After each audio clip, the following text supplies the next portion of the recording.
தூத்துக்குடி மாவட்டம் மீளவிட்டானில் நடைபெற்று வரும் மினி டைடல் பூங்கா திறப்பு விழாவில் அமைச்சர் டிஆர்பி ராஜா பேசி வருகிறார். அந்த காட்சிகளை பார்க்கலாம். டைடல் நியோக்கள் மூலமாக ஏ கிரேட் நிறுவனங்களுக்கு இல்லாமல் அதற்கு அடுத்த இருக்கிறோம் அந்த நிறுவனங்களுக்கும் வாய்ப்புகள் வழங்க வேண்டும். அதன் மூலம் படித்த இளைஞர்களுக்கு அவர்களது இல்லங்களுக்கு அருகாமையிலேயே வேலைவாய்ப்பு கிட்டும் என்ற அந்த வகையில் அவரது திட்டத்தினால் அவரது முயற்சியினால் உருவாக்கப்பட்ட டைடல் நியோக்கள் இன்று தமிழகத்தில் விழுப்புரம், தஞ்சை, அதேபோல் சேலத்தில் முழுமையாக செயல்பட துவங்கி இன்று 4வது டைடலாக அதிலும் மிகவும் சிறப்புக்குரிய ஒரு விடயம் என்றால் தென் தமிழகத்தில் முதல் டைடல் நியோவாக இன்று தூத்துக்குடியில் இந்த டைடல் நியோ துவங்கப்படுகிறது.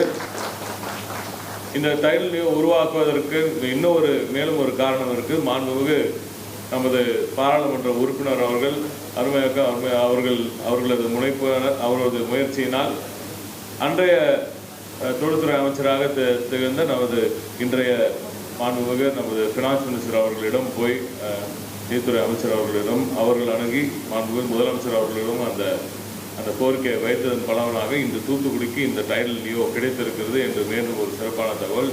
இதை தாண்டி இது முடித்த கையோடு அடுத்தது எப்போ கட்ட போறேன் என்று மாண்புமிகு பாராளுமன்ற உறுப்பினர் அவர்கள் கேட்டிருக்கிறார். மாண்புமிகு முதலமைச்சர் அவர்களின் கனிவான பார்வைக்கு அதை கொண்டு போய் சேர்த்து வெகு விரைவில் தூத்துக்குடியில் அடுத்த டைடலும் வருவதற்கான அந்த சாத்தியக்கூறுகள் மிக பிரகாசமாக இருக்கின்றன.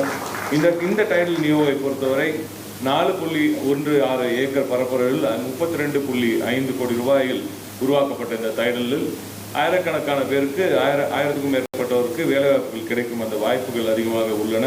ஏற்கனவே சொன்னது போல அனௌன்ஸ் பண்ணி திறப்பு விழாவிலேயே ஃபுல்லான ஒரு டைடலாக இந்த டைடல் இப்பொழுது திறக்கப்படுகிறது. முழுமையாக ஆக்குபை பண்ணப்பட்ட ஒரு டைடல். நான் சொல்வது போல 234.5 கோடி 234 கோடி செலவு செய்து 7 நகரங்களுக்கு விழுப்புரம், தஞ்சாவூர், சேலம், தூத்துக்குடி, வேலூர், திருப்பூர், காரைக்குடி ஆகிய 7 பகுதிகளுக்கு 7 நகரங்களுக்கு இந்த டைடல் நியோ கட்டப்பட்டு வருகிறது. 234 கோடி ரூபாய் செலவு செய்திருக்கிறோம். நிச்சயமாக 234 தொகுதியில் உள்ள அனைத்து தமிழக மக்களுக்கும் ஒரு சிறப்பான வேலைவாய்ப்பு ஐடி துறையில் கிடைப்பதற்கான பணியை இந்த அரசாங்கம் நிச்சயமாக செய்யும். முழுமையாக நிரம்பி வழிகிறது ஏற்கனவே டைடல் நியோ. மாண்புமிகு முதலமைச்சர் அவர்களுக்கு ஏற்கனவே நாங்கள் கோரிக்கை வைத்திருக்கிறோம். மேலும் பல டியர் 2 சிட்டிஸில் டவுன்ஸில் இது போன்ற டைடல் நியோக்கள் உருவாக்கப்பட வேண்டும் என்ற கோரிக்கை நிறைவு வருகிறது. மாண்புமிகு திராவிட நாயகர் அவர்கள் நிச்சயமாக அந்த கோரிக்கைகளை நிறைவேற்றி தருவார் என்ற எங்களுக்கு மிகுந்த நம்பிக்கை ஒன்று. இறுதியாக ஒன்று சொல்லி முடித்துக் கொள்கிறேன். தூத்துக்குடிக்கு மிகப்பெரிய ஒரு பேரிடர்.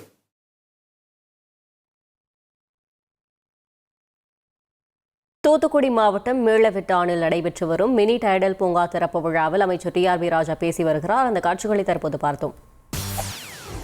செய்திகளை உடனுக்குடன் தெரிந்து கொள்ள உடனே சப்ஸ்கிரைப் பண்ணுங்க.